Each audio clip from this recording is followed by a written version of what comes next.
Hello everybody, welcome back to Life is Strange, my Let's Play series of videos. We are now on video G. I want to go ahead and thank you for staying along with me and enjoying this adventure as I take it in this first episode of Life is Strange. As you can see, we started reading our journal. I hit my tab key and started going through my journal and all my notes and stuff like that. It's actually pretty interesting. So if you missed that in the previous episode, part F, be sure you go back and check out all this stuff like that. Don't skip over this stuff because this is good stuff. I'm going to continue reading this journal. We started on like page 8. I think I'm going to go ahead and read this whole thing. So I'll probably end up going to spend this whole video just reading this journal. If for whatever reason you don't want to know this stuff, you just want to get on with the game, you might want to go ahead and move to video part H. Anyway, I'm going to pick up where we left off here. Everything feels so surreal right now. I can't talk to anybody about this. Well, the only person I haven't seen in 5 years. I could confide in Warren. He's smart and knows science, so maybe he could even think of an explanation. Though I have no idea what it would be. Until I can figure this out, I better stay on the down low with the stuff and focus on my classes. Warren sent me a text asking for his flash drive back, even though I hadn't had a chance to check out all the cool shows and films on there. I watched a few episodes of Doctor Who and X-Files, binged on Full Metal Alchemist, and then Faster Pussycat, Kill Kill, all kinds of Amazon women, black and white badassery. Tetsuo, a total cyberpunk trip with amazing visuals, and Scott Pilgrim for about the millionth time. Cool. On a side note, I saw a missing persons poster on campus for Rachel Amber, a pretty Blackwell student who vanished. It's so sad to see her smiling face and think about the awful things that could happen. If there were a way for me to rewind back 6 months, I totally would. I had to go back to the dorm to get Warren's flash drive, and yes, Victoria and her Vortex Vixens blocked me from getting in, and even took my picture. It was so high school movie. I can't believe she did it. She actually told me to go fuck yourselfie, though it was funny. I don't know why she has to act that way. She already has everything she wants, doesn't she? And she forced me to use my rewind until I finally came up with a way to get her out of my way. I don't want to use this power for trivial bullshit, especially if I've been given an actual gift from the universe, but it did give me a chance to test it out. So I can't believe I took a picture of Victoria coated in paint for revenge. I must be feeling pretty brave. She vowed revenge, so I guess I've officially made my first enemy here at Blackwell. More high school drama. Juliet wouldn't let Dana out of her room because she thought Zachary was sexting Dana. So stupid. I'm so tired from everything, and since Dana borrowed Warren's flash drive, I had to intervene. Juliet told me Victoria was the one who gave her the inside scoop on Zach and Dana, so I knew that Victoria was playing them all. I snuck into Victoria's room and onto her laptop and found out that she was indeed lying through her ass to create drama. Of course, I felt like a weasel going through Victoria's room and laptop. So, that's the end. I just read the end of her journal. Now, I started on like the middle of her journal. I'm going to go ahead and go back here and read when she got accepted back into the Blackwell Academy. And let's go through that. This is, before she even came to the school here. So July 10th, 2013, I got accepted into Blackwell Academy. Looks like she's really happy. If words could dance, this would be a rave, even though I've never been to one. So if words could dance, this would be a rave, even though I've never been to one. But who cares, because I got into Blackwell Academy, a unique and famous private school for seniors. No kids allowed. I didn't think I would be so excited, since it's not like I didn't used to live in the same town. But when I saw the text from the Blackwell Scholarship Office, I could literally feel my pulse speed up. I thought it was going to say, sorry, thanks for playing. It took me a few seconds before I read the whole thing. I guess I wanted to enjoy that last moment of blissful ignorance. And when I saw the first word, congratulations, I think I screamed. My mom cried, and my dad laughed. They're so weird. But they're happy this means extra financial support because they don't have to pay anything to Blackwell. This means new clothes, and if I can work it, a new laptop. Oh, and I have to keep telling myself in caps that I'm going to Blackwell Academy. Woo! So in August 18th, she writes, so this is it. I'm leaving Seattle to go back to Arcadia Bay. Usually people go to the high school closest to home. I suppose I am too. It's just I haven't lived there for 5 years. Out of all the best photography programs in the world, I chose to go to the smallest. Back in a town I was excited about leaving. Maybe I wanted to come back all along just to see if Chloe and I were still even friends. But I do wish Chloe could have moved with us to Seattle. That city was made for her.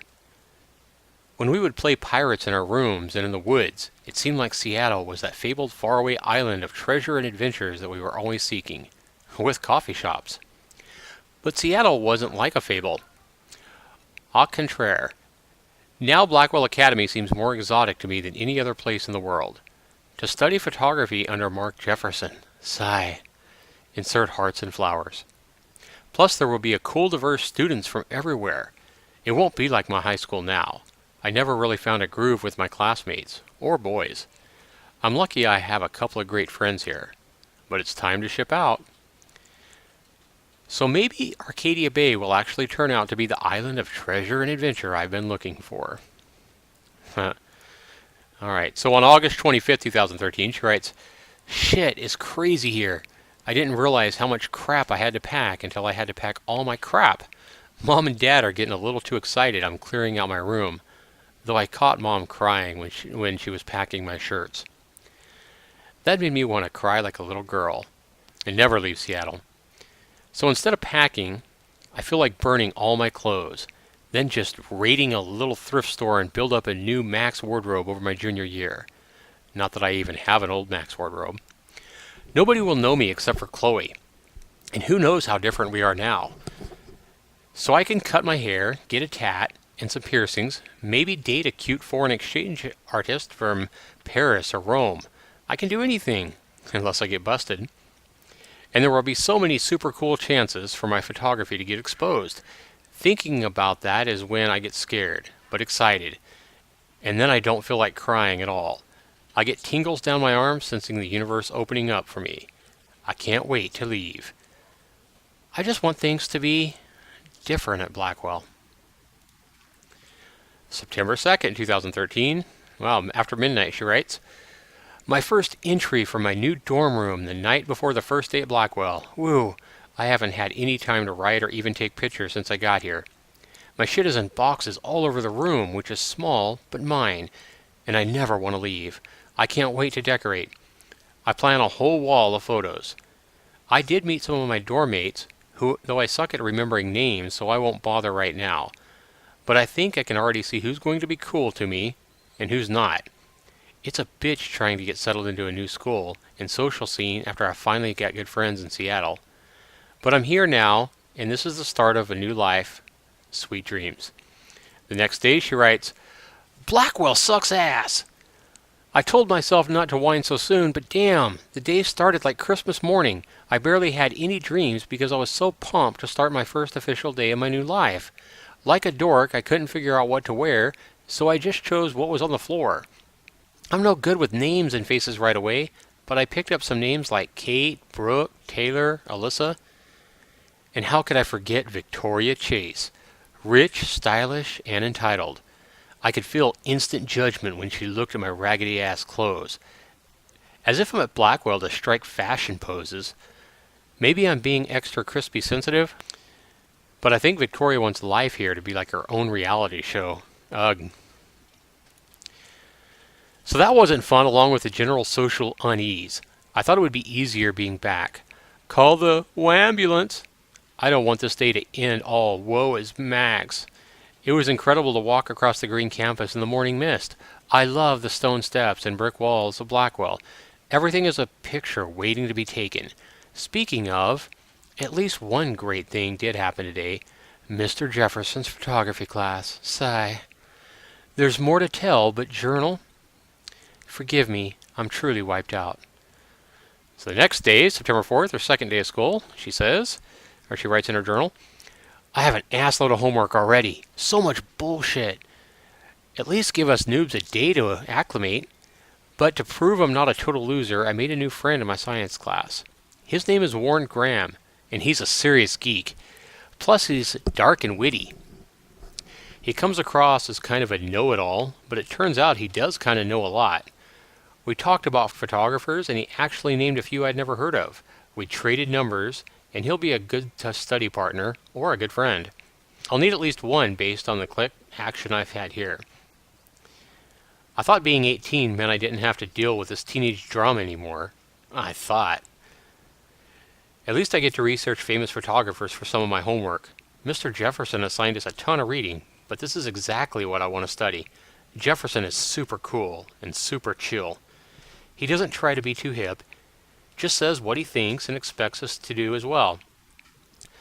I think he's genius. Oh my god, I want to marry him. Just joking. This one class is worth all the social dysfunction. The next day, she writes, it's her third day of school. Homework is kicking my ass. I bet the teachers grade harder just to stop you from feeling special. But Victoria Chase and her snob minions still front like they're honored guests of Blackwell. The bros here aren't that different. Nathan Prescott is Victoria's male clone, with way more money and attitude, if that's possible. His family is the oldest in Arcadia Bay, and I heard stories about them when I was a kid. The Prescotts give a shitload of bank to Blackwell, so Nathan acts like he literally owns the school.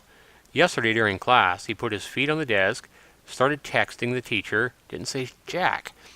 I'd get suspended, but him and Victoria are part of this silly elite Vortex club that puts on popular parties, and so they get their way. It's good to be king and queen. I don't want to slam everybody. I do like Kate Marsh. She's down the hall in one of my classes. She's so pretty and sweet and friendly. It makes her more beautiful than the beaches here like Victoria who think beauty is just your face and outfit. See, I'm already playing their drama games. No more. September 23rd. It's like a week later. It says, finally had a chance to take some actual shots around campus today. Perfect blue sky today. I always forget how great I feel after I take a few pictures when I've been slacking off. Speaking of pictures, Mr. Jefferson told us about the National Everyday Heroes photo contest he wants us to all enter. The winner gets a trip to San Francisco and lots of publicity. He wants just one photograph from each student. This is exactly why I came to Blackwell, and of course I'm scared shitless to enter. At least I have a couple of weeks before the deadline in October, so I have plenty of time to stress and procrastinate. Sigh. September 30th. I don't know whether I love it or hate it here. I'm trying to keep up with my science class and all things, like I give a shit or even understand it. Good thing I know Warren. Too bad I can't clone him to take my place in class. Miss Grant is much cooler than the class. She explains particle physics so even boneheads like me can kinda understand. I love how she relates society to science and vice versa. I can tell she's committed and passionate about life.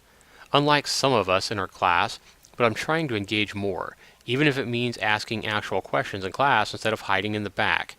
I'm just glad I'm not the only social misfit here. How much homework are you avoiding? Alright, so that gets us back up to where I started back on the last video. So we've pretty much read her whole journal now up to this point, 15 pages of journal. And I thought it was pretty cool to actually go and kind of read her thoughts of what's happened in her life so far up until the point we are now, including her thoughts about the principal and, and all that good stuff and what's happened up to date. And, the incident we had in the bathroom with the kid shooting that girl. Crazy stuff. And now the principal doesn't believe us, and now we have the missing girl that's been missing. We got all kinds of good stuff, and we're going to try to figure out why, where we got this rewind ability all of a sudden, like the Twilight Zone. So we got lots of good stuff coming up in this game. I can feel it in this series as well. So I'm looking forward to it. We'll see you in the next part. The next part will actually be video number H. So be sure you tune into that or click above to go ahead and go right there. Be sure you leave your comments down below. Be sure you rate this video. Give me a thumbs up if you like it. Certainly it helps me realize that you guys appreciate the content I'm putting out to you. Thanks for watching. We'll see you in the next one. This has been Zaxter99.